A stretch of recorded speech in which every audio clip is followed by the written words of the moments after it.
Hi hello friends, నేను మీ రమేష్. ఇప్పుడు మనము ఈ వీడియోలో శ్రీ పద్మాక్షి అమ్మవారి దేవాలయం గురించి నేనైతే మీకు కంప్లీట్గా ఎక్స్ప్లెయిన్ చేస్తాను. మీరైతే లాస్ట్ వరకు నా వీడియోని తప్పకుండా చూస్తూ ఉండండి. మనకు ఈ టెంపుల్ వచ్చేసి హన్మకొండ వరంగల్ జిల్లాలో అయితే ఉంటుంది. వెయ్యి స్తంభాల గుడి నుంచి మనకు జస్ట్ ఒక 3 కిలోమీటర్స్ డిస్టెన్స్లో అయితే ఉంటుంది. ఇక్కడ రీచ్ అవ్వడానికి మనకు హైదరాబాద్ నుంచి నంబర్ ఆఫ్ బస్సెస్ మరియు ట్రైన్ సర్వీస్ అయితే చాలా అవైలబుల్ ఉన్నాయి. సో మనకు 3 అవర్స్ జర్నీ అయితే టైం తీసుకుంటుంది ఇక్కడ రీచ్ అవ్వడానికి. ఈ టెంపుల్ వచ్చేసి మనకు కొండ మీద ఉంటుంది కాబట్టి ఇక్కడ మనకు ఓన్ వెహికల్ మరియు ఆటోస్ అయితే మనం ఆటోస్ మీద అయితే ఇక్కడికి రావచ్చు.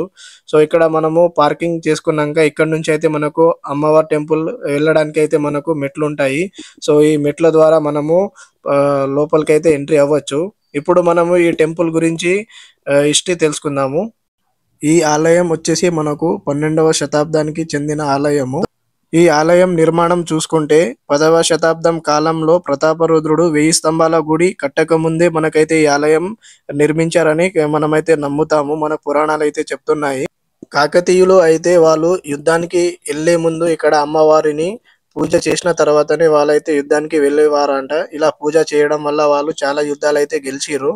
ఈ ఆలయం ఆర్కిటెక్చర్ చూసుకుంటే మనకు హిందూ జైన సంస్కృతుల కలయికతో అయితే ఇది ఆర్కిటెక్చర్ అయితే చాలా బాగుంటుంది. ఈ టెంపుల్ లోపలికి వెళ్ళాలి అంటే మనకు ఈ గుట్టల మధ్యలో గిరి ప్రదక్షిణ చేసిన తర్వాత మనం టెంపుల్ లోపలికి వెళ్తాము.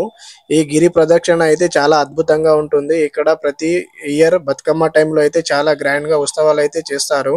ఈ టెంపుల్ నిర్మాణం చూసుకుంటే మనకు 1700 ఇయర్స్ లో అయితే ఇది కన్స్ట్రక్షన్ రాళ్ల మధ్యలో ఆర్టిఫిషియల్ గా చాలా అద్భుతంగా రాళ్ల మధ్యలో అయితే ఈ టెంపుల్ ని నిర్మాణం చేయడం జరిగింది కాకతీయుల రాజులు.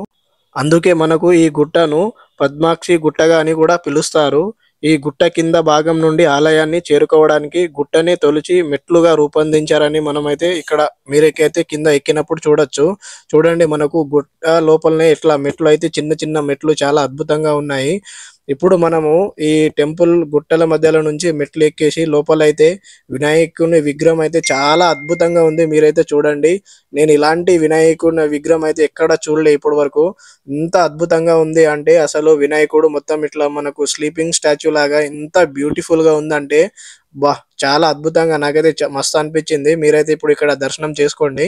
ఫ్రెండ్స్, మీరైతే ఈ టెంపుల్ ని ఒకవేళ వెళ్ళకపోతే కంపల్సరీ వెళ్ళి ఇక్కడ వినాయకుడిని అయితే దర్శనం చేసుకోండి. రాళ్ల మధ్యలో స్లీపింగ్ స్టాచ్యూ లాగా ఎంత అద్భుతంగా ఉంది అంటే చాలా అద్భుతంగా ఉంది.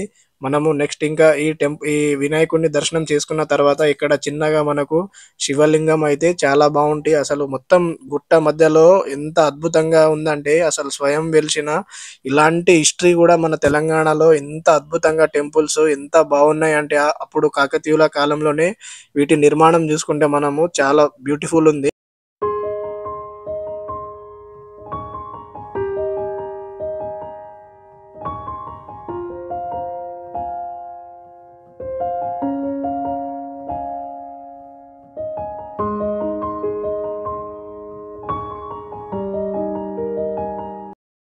మనం గుట్ట మొత్తము గిరి ప్రదక్షిణ చేసిన తర్వాత ఇక్కడ మనకు జైనీయుల యొక్క అయితే స్తూపం ఉంటుంది.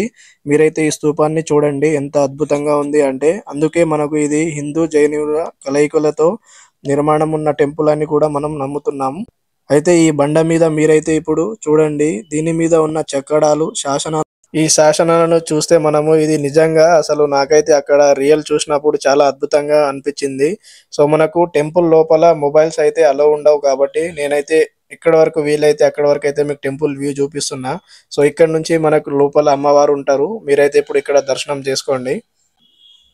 మనం దర్శనం కంప్లీట్ అయిపోయినాక గుట్ట మీద నుంచి మనకు మొత్తం టోటల్ హన్మకొండ మరియు వరంగల్ సిటీ వ్యూ అయితే చాలా అద్భుతంగా ఉంటుంది. ఈ టెంపుల్ పక్కనే మనకు కోనేరు ఉంటుంది. ఆ కోనేరు అయితే చాలా బ్యూటిఫుల్ గా ఉంటుంది. ఈ కోనేరులో ప్రతి ఇయర్ ఆ బతుకమ్మ టైంలో అయితే చాలా గ్రాండ్ గా ఇక్కడ ఉత్సవాలు చేస్తారు.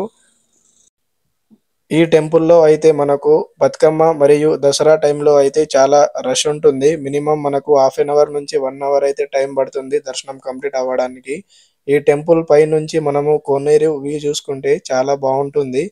ఇక్కడ మనకు మార్నింగ్ మరియు evening sunrise and sunset అయితే చాలా అద్భుతంగా అనిపిస్తుంది. ఇక్కడ మనకు సిటీ వ్యూ కూడా చాలా బాగుంటుంది.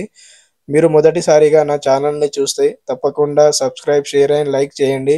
మరియు ఇలాంటి వీడియోస్ని కోసం మన ఛానల్ని చూస్తూ ఉండండి. Thank you friends.